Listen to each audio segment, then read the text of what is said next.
Hello guys. तो स्वागत है आपका हमारा यूट्यूब चैनल स्वर विद्या में। तो जैसा कि आप सब देख पा रहे होंगे, आज हम पढ़ने वाले हैं क्लास 11th का पॉलिटिकल साइंस का चैप्टर नंबर 1, जिसका नाम है संविधान। गाइस, ये वीडियो इस चैप्टर का पार्ट 2 होने वाला है।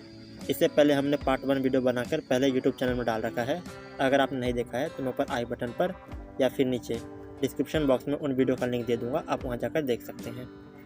और गाइस, ये जो हमारा वीडियो है ये इस प्ले लिस्ट का जो पॉलिटिकल साइंस का प्ले लिस्ट है हमारे 11th क्लास वाला, इसका वीडियो नंबर 2 होने वाला है। इससे पहले हमने वीडियो नंबर 1 बनाकर पहले यूट्यूब चैनल में डाल रखा है, जो कि सेम चैप्टर का पार्ट 1 है। और जो आज की वीडियो है, आज की वीडियो हम क्या सीखेंगे? आज की वीडियो हम सीखेंगे विशेषता एवं स्रोत के बारे में, यानी कि संविधान की विशेषता और उनके स्रोत के बारे में हम जानेंगे कि संविधान कहाँ कहाँ से लिए गए थे, यानी कौन कौन तरीके जो हमारे कानून या रूल नियम थे वो कहाँ कहाँ से लिए गए, इनके बारे में आज अच्छे से जानेंगे। तो एक बार फिर आपका स्वागत हमारे यूट्यूब चैनल स्वर विद्या में। तो चलिए बिना कोई देरी के वीडियो को शुरू करते हैं। देखिए, सबसे पहले हम पढ़ेंगे भारतीय संविधान के स्रोत, अर्थात सबसे पहले हम संविधान के स्रोत के बारे में पढ़ेंगे कि जो हमारा संविधान था वह कहाँ कहाँ से लिए गए थे, कौन सा कानून किधर से उठाया गया, इनके बारे में पहले हम जानते हैं। देखिए, संविधान का लगभग 75% अंश भारत सरकार अधिनियम 1935 से लिया गया, यानी कि जो हमारा संविधान है इसका लगभग 75% अंश, यानी 75% है संविधान, वह हमारे पुराने संविधान यानी कि जो ब्रिटिश सरकार के टाइम से ही हमारे देश में चल रहे थे रूल कायदे नियम, उनमें से ही लिया गया था लगभग 75%। और उस टाइम के जो संविधान थे उनको हम क्या नाम से जानते हैं? वह हम जानते हैं भारत सरकार अधिनियम 1935। इस नाम से हम अपने पुराने संविधान यानी मूल संविधान को जानते हैं। और जब हमारा वर्तमान का संविधान बनाया गया था तो उस टाइम पे जो हमारे पुराने के संविधान थे, यानी जो हमारा अधिनियम 1935 के टाइम पे जो रूल बनाए गए थे हमारे देश में, उनमें से ही लगभग 75% जो रूल थे, जो कायदे कानून थे, वह हमारे वर्तमान संविधान में ऐड कर लिया गया। आगे देखिए, 1928 में नियुक्त मोतीलाल नेहरू कमेटी रिपोर्ट में 10 मूल मानव अधिकार शामिल किया गया, यानी कि जब 1928 में मोतीलाल नेहरू कमेटी का रिपोर्ट बनाया गया था तो उस टाइम पे क्या था, जो हमारा संविधान बनने थे उसमें टोटल 10 मौलिक अधिकार थे, यानी कि 10 मानव अधिकार थे। लेकिन जो हमारा वर्तमान में 1950 के टाइम पे जो हमारा संविधान बनाया गया था, तब क्या किया गया, तब जो हमारे पुराना यानी जो 1928 के टाइम पे मोतीलाल नेहरू कमेटी रिपोर्ट में जो कहा गया था 10 मौलिक अधिकार के बारे में, उनमें से ही कुछ अधिकारों को हमारे आज के संविधान में ऐड कर लिया। और जो हमारा मूल संविधान था, यानी कि जब हमारा बना था संविधान, उसमें हमारे पास अधिकार कितने थे, यानी कि मौलिक अधिकार कितने थे, वह थे हमारे पास टोटल 7। लेकिन अब वर्तमान में कितने रह गए हैं? अब वह केवल 6 रह गए हैं। क्यों? क्योंकि जो एक अधिकार था, जो था हमारा संपत्ति का अधिकार, उनको अब कानूनी अधिकार बना दिया गया है, यानी कि संपत्ति का अधिकार अब मौलिक अधिकार से हटके और कानूनी अधिकार बन गया है।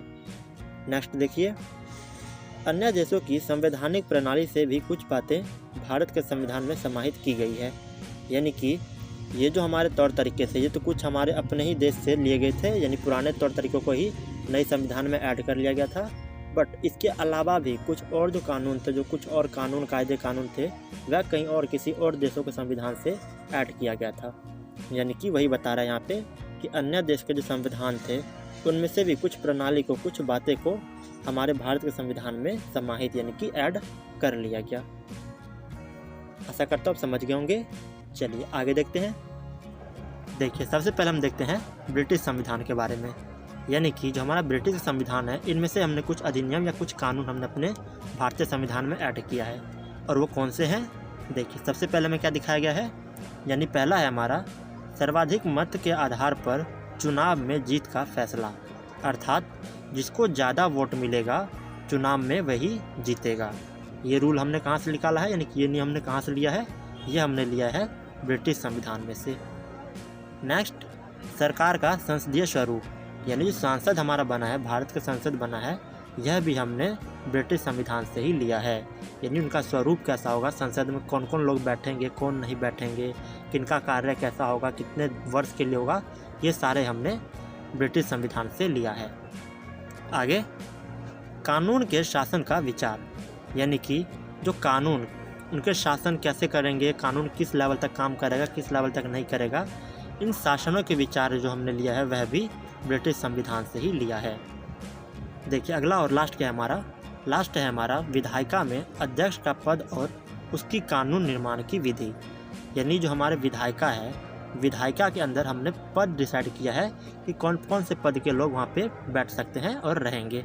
साथ ही साथ उनके कानूनी निर्माण की विधि भी हमने अपने संविधान में ऐड किया है। तो वह भी कहाँ से ऐड किया, वह भी हमने किया है ब्रिटिश संविधान से। आशा करता हूँ आप समझ गए होंगे। चलिए आगे देखते हैं। देखिए अगला है हमारा अमेरिका का संविधान। यानी कि जो अमेरिका का संविधान है, इनमें से भी हमने कुछ नियम और कानून को अपने संविधान में ऐड किया है। और वो क्या है, देखिए अमेरिका के संविधान से हमने लिया है मौलिक अधिकार। साथ ही साथ संविधान की प्रस्तावना भी हमने अमेरिका के संविधान से ही लिया है। यानी कि देखिए मौलिक अधिकार क्या होता है, हर इंसान को जीने के लिए यानी कि अपना जीवन यापन करने के लिए कुछ आवश्यक अधिकारों की आवश्यकता होती है। और ये अधिकार हमने कहाँ से लिया है, हम अपने भारतीय संविधान में ये अधिकार को अमेरिका के संविधान से लेकर और अपने भारतीय संविधान में ऐड किया। और दूसरा क्या है, संविधान की प्रस्तावना। यानी कि एक प्रस्तावना होता है, एक आईना, यानी कि एक टाइप से आईना समझ लीजिए कि जो हमारा संविधान है वह संविधान काफ़ी ज़्यादा बड़ा है। अगर कोई बाहर का देश यानी बाहर के देश के लोग हमारे इंडिया में आना चाहे तो वो कैसे आएंगे, यानी उतना हमारा रूल, इतना कानून समझने की कोशिश करेंगे, उनका काफ़ी टाइम बर्बाद हो जाएगा। तो इसीलिए हमारा जो भारतीय संविधान है, इनकी एक प्रस्तावना बनाया गया, इनका एक आईना बनाया गया है, जिसमें कि भारत के रूल नियमों के बारे में एक शॉर्टकट में दिखाया गया है, यानी कि दर्शाया गया है। उसे हम कहते हैं संविधान की प्रस्तावना। और देखिए क्या लिया गया है, अगला है हमारा न्यायिक पुनरावलोकन की शक्ति। यानी कि अगर कोई कैदी को जेल हो रखा है और वह चाहता है कि उनके जो केस है उनको किसी बड़े कोर्ट में पेश किया जाए, जैसे कि हाई कोर्ट से लेकर उनको सुप्रीम कोर्ट में चाहते हैं कि वो अपना याचिका पेश करें, तो ऐसा वह कर सकते हैं न्यायिक पुनरावलोकन के तहत। और ये अधिकार भी हमने कहाँ से लिया है, यह भी हमने लिया है अमेरिका के संविधान से। आगे देखिए क्या कह रहा है, न्यायपालिका की स्वतंत्रता। यानी कि जो न्यायपालिका है यह निष्पक्ष होता है, ये बिना किसी के पक्ष में हुए और निष्पक्ष होकर डायरेक्ट न्याय करते हैं। यानी कि न्यायपालिका के ऊपर किसी प्रकार का कोई दबाव नहीं होता, ये पूरी तरह से स्वतंत्र होते हैं। अगला उपराष्ट्रपति का पद। यानी कि उपराष्ट्रपति कौन होते हैं, राष्ट्रपति के एक नीचे का लेवल वाला आदमी। अर्थात हम ये कह सकते हैं जो उपराष्ट्रपति होता है वह राष्ट्रपति का एक टाइप से परछाई होता है, कि अगर हमारे राष्ट्रपति के साथ कुछ होता है या उनको कुछ दिक्कत हो गई या वो नहीं आ पाए, तो जब कार्यभार है उनका सारा वह कौन संभालेगा, वह संभालेंगे हमारे उपराष्ट्रपति। और ये अधिकार भी हमने कहाँ से लिया, ये कानून भी हमने कहाँ से ऐड किया है, ये भी हमने ऐड किया है अमेरिका के संविधान से। यानी कि अमेरिका के संविधान से हमने ये सारे अधिकारों को अपने भारतीय संविधान में ऐड किया है। चलिए आगे देखते हैं। देखिए अगला है हमारा आयरलैंड का संविधान। यानी कि आयरलैंड से हमने क्या लिया है, राज्य के नीति निर्देशक तत्व। यानी कि आपने कभी देखा होगा, जैसे रोड पे कई बार क्या करते हैं, सरकार लाइट लगा देते हैं, और मान के चलिए कि आपका घर इस साइड है और आपके घर के बिल्कुल पास में लाइट लग गया, वहीं साइड में दूसरा घर भी है, तो वह ये नहीं कह सकते कि इनके घर के पास भी एक लाइट लगाई जाए। यानी कि जो राज्य के नीति निर्देशक तत्व है, इसके तहत हम सरकार के खिलाफ नहीं बोल सकते। यानी सरकार कुछ कार्य अपने तौर तरीके से करते हैं और इनके खिलाफ हम कोई केस या कोर्ट में कंप्लेन नहीं कर सकते। आगे राज्यसभा में मनोनीत सदस्यों की प्रावधान। देखिए जो हमारा सांसद है उसमें दो सभा होता है, एक लोकसभा और एक राज्यसभा। जो हमारा राज्यसभा है, राज्यसभा का जो हमारा रूल नियम बनाया गया है वह किसको देख बनाया गया है, वह बनाए गए हैं आयरलैंड के देख के। यानी जो हमारा राज्यसभा के नियम है वह हमने आयरलैंड के संविधान से उठाए हैं। अगला क्या है, फ्रांस का संविधान। यानी फ्रांस से हमने क्या लिया है, फ्रांस से हमने लिया है स्वतंत्रता, समानता और बंधुत्व का सिद्धांत। ये तीन जो है ये हमने फ्रांस से लिए हैं। यानी कि फ्रांस के संविधान से ये तीन अधिकार हमने अपने भारतीय संविधान में ऐड किए हैं। चलिए आगे देखते हैं। देखिए अगला है हमारा कनाडा का संविधान। यानी कनाडा से हमने क्या लिया है, गाइस कनाडा से हमने स्पेशली ज़्यादातर हमने शक्तियों के बारे में लिया है। अर्थात हमारे जो भारतीय संविधान के तहत सरकार के तीन अंग बताए गए हैं, कौन कौन से, कार्यपालिका, न्यायपालिका और विधायिका। इन तीनों में से किसी को भी इतनी पावरफुल नहीं बनाया गया है कि वह अपने आप को पूरे देश का राजा समझे। यानी कि हर एक की कमजोरी दूसरे की ताकत बनाई गई है, ताकि कोई भी अपने आप को शक्तिशाली ना समझे और वह किसी का शोषण ना करे। आशा करता हूँ यहाँ तक आप समझ गए होंगे। अगर आपको वीडियो अच्छी लग रही हो तो इस वीडियो को लाइक ज़रूर करें। चलिए आगे देखते हैं। गाइस देखिए, अभी तक जो हमने पढ़ा वो हमने ये देखा कि जो भारत संविधान है इसमें ऑलमोस्ट हर चीज़ कहीं ना कहीं किसी न किसी देशों से लिया ही गया है। और इसका ही कारण जो हमारा भारत का संविधान है, इनको कुछ लोग उधार का थैला भी कहते हैं। और साथ ही साथ भारत के संविधान को पुष्प गुच्छ भी कहा जाता है। यानी जो हमारा भारत का संविधान है, इनको एक पुष्प गुच्छ भी कहा जाता है। अर्थात जो हमारा भारत का संविधान है, इनको एक टाइप से गुलदस्ता भी कहा जाता है। गुलदस्ता में आपने देखा होगा कि कई प्रकार की अलग अलग फूल होती है। ठीक ऐसे ही जो हमारे भारत का संविधान है, इसमें कई प्रकार के देशों से अलग अलग संविधान को ऐड करके और एक संविधान बनाया गया है, जिनको हम मानते हैं, हम अपने आप पर फॉलो करते हैं। चलिए आगे देखते हैं। देखिए अगला है हमारा संविधान का राजनीतिक दर्शन। यानी कि जो हमारा भारत का संविधान है, इनका राजनीतिक रूप कैसा है। देखिए हमारा जो भारत का संविधान है, इसके संविधान की कुछ बुनियादी अवधारणाएं हैं। जैसे कि हमारे संविधान के तहत सबको समान अधिकार दिया गया है, सबके पास समान यानी इक्वल नागरिकता है, और हमारे यहाँ लोकतांत्रिक व्यवस्था को अपनाया गया है। नेक्स्ट, संविधान में निहित आदर्श जैसे समानता, स्वतंत्रता हमें संविधान का दर्शन करवाते हैं। यानी जो संविधान के अंदर निहित है, संविधान के अंदर जो हमने आदर्श दिखाया गया है, कौन कौन से, समानता, स्वतंत्रता, ये सभी जो है ये हमारे संविधान का दर्शन करवाता है। चलिए आगे देखते हैं। देखिए आगे है हमारा संविधान की कुछ विशेषता, यानी कि विशेषता के बारे में हम पढ़ेंगे। देखिए हमारे भारत के संविधान की क्या विशेषता है।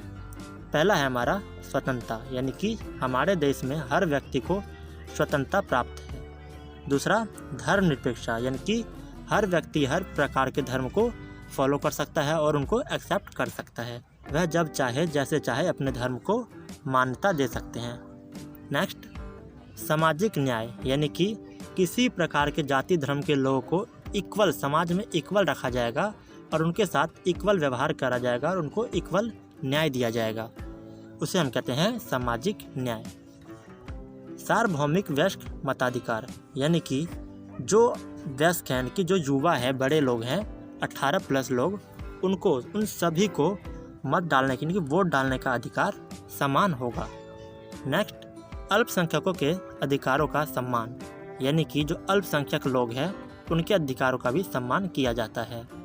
आपने देखा होगा जो SC या OBC होते हैं उनके लिए कुछ आरक्षित सीटें या फिर आरक्षण चीज़ें की जाती है। जैसे उनके स्कूलों में, जैसे कि आपने देखा होगा कि उनको एक्स्ट्रा पैसे दिए जाते हैं। अगला क्या है हमारा संघवाद, यानी जो संघवाद की व्यवस्था है यह भी हमारे भारत के संविधान में दिए गए हैं। चलिए आगे देखते हैं। देखिए आगे क्या है हमारा संविधान की आलोचना के बिंदु, यानी कि अब हम देखेंगे जो हमारा भारत का संविधान है, इनके कुछ आलोचक भी है। आलोचक यानी कि उनके अगेंस्ट बोलने वाले, कि हमारे जो भारत का संविधान है इनके अगेंस्ट बोलने वाले भी कुछ लोग हैं।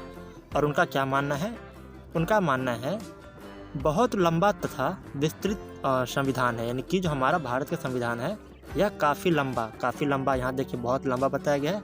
कहीं कहीं आपको लिखा हुआ दिखेगा भीमकाय संविधान। भीमकाय यानी कि बहुत लंबा संविधान है। यानी हमारा भारत का संविधान है, इसमें कुल 448 अनुच्छेद, 22 भाग और 8 अनुसूचियां हैं। यानी कि इतने लंबे संविधान है हमारा, जिनको पढ़ने में बहुत ज़्यादा टाइम लगेगा और ये केवल वकीलों के समझ में ही आने वाला है। नॉर्मल पर्सन इनको समझना चाहे तो वह नहीं समझ पाएगा। यानी कि आलोचक कहते हैं कि जो भारत का संविधान है वह बहुत लंबा, यानी कि बहुत बड़ा भीमकाय संविधान है। नेक्स्ट, पश्चिमी देशों के संविधान से इसका प्रावधान लिए गए हैं। यानी मैंने आपको अभी बताया जो हमारा भारत का संविधान है वह कई सारे देशों से कुछ ना कुछ कानूनों को ऐड करके लिया गया है।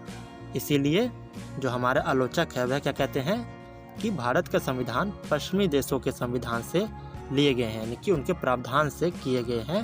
यह एक उधार का संविधान है।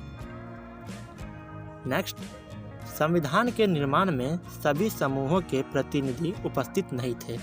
यानी जो संविधान बन रहे थे, जब संविधान बनाया जा रहा था तो उस टाइम पे हर समूह के प्रतिनिधि, यानी हर समूह जैसे कि कई कई जाति धर्म के लोग जो थे उनके लीडर्स अवेलेबल वहाँ पे नहीं थे। उनके निर्माण के टाइम पे उनके प्रतिनिधि, समूह के जो प्रतिनिधि थे वह उपस्थित नहीं थे। केवल कुछ लोगों के जरिए मिलकर ही हमारा संविधान बनाया गया। यानी कि जो हमारा आलोचक है वह कहते हैं कि जब हमारा भारत का संविधान बन रहा था तो उस टाइम पे जितने भी हमारे समूह थे, भारत में अवेलेबल जितने भी समूह थे, उनके प्रतिनिधि इस निर्माण में अपना हिस्सेदारी नहीं निभाए, उनको उसमें उपस्थित नहीं किया गया, उनके अनुपस्थिति में ये कार्य किए गए। चलिए आगे देखते हैं आलोचकों का और क्या कहना है हमारे भारत के संविधान के बारे में। देखिए अगला है हमारा, संविधान समाज की इच्छाओं और आकांक्षाओं का प्रतिबिंब होता है। यानी जो आलोचक है वह ये कहना चाहता है कि संविधान क्या होता है, संविधान समाज में उपस्थित जितने भी लोग हैं उनके इच्छा और आकांक्षाओं का एक प्रतिबिंब होता है। उनकी इच्छा और आकांक्षाओं को पूरा करने में संविधान मदद करता है, जबकि हमारा भारतीय संविधान ऐसा नहीं कर रहे हैं। क्योंकि आपको पता होगा कि हमारे भारत के अंदर कई प्रकार की जाति धर्म को मानने वाले लोग रहते हैं, और अगर हम किसी एक के पक्ष में हो जाते हैं तो दूसरे के साथ अन्याय हो जाता है, और दूसरे के पक्ष में होते हैं तो पहले के साथ अन्याय हो जाता है।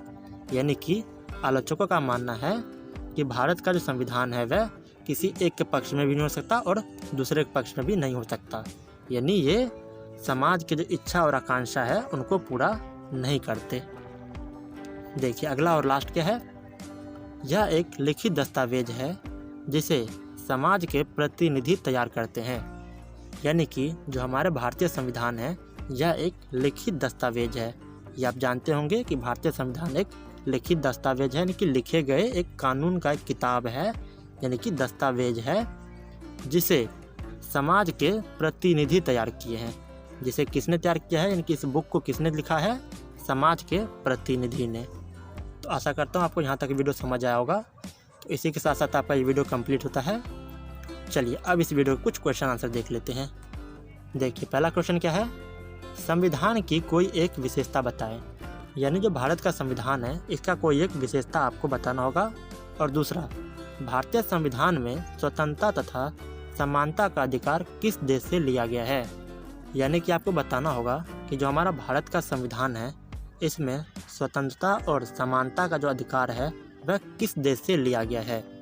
तो जल्दी से इन दोनों क्वेश्चन का आंसर नीचे कमेंट सेक्शन में हमें कमेंट करके बताएं। Thanks for watching. आशा करता हूँ आपको हमारा वीडियो पसंद आया होगा। अगर आपको हमारी वीडियो पसंद आया हो तो हमारे वीडियो को लाइक करें और साथ ही साथ हमारे चैनल को सब्सक्राइब करके बेल आइकन ऑन जरूर करें। और गाइस, यदि हमारे किसी फ्रेंड या किसी भी दोस्त को हमारे किसी वीडियो या चैप्टर का नोट्स चाहिए होगा तो हमने अपने हर वीडियो के नीचे डिस्क्रिप्शन बॉक्स में अपना व्हाट्सएप ग्रुप का लिंक दे रखा है। आप वहां जाकर हमारा व्हाट्सएप ग्रुप ज्वाइन कीजिए और हमसे संपर्क कीजिए, हम आपको नोट्स प्रोवाइड कर देंगे। तो मिलते हैं किसी और नई वीडियो में, तब तक के लिए नमस्कार।